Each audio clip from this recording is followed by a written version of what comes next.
biskuit. Sometimes, taho.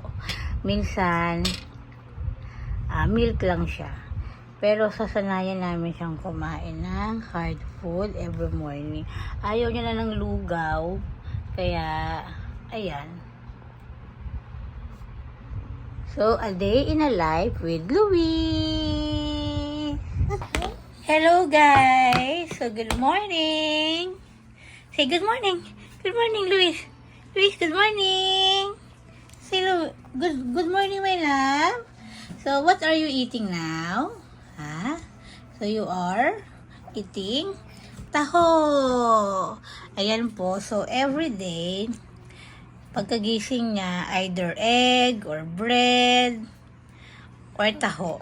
Pero most of the time, milk. Kasi wala siya sa mood kumain. Say hi!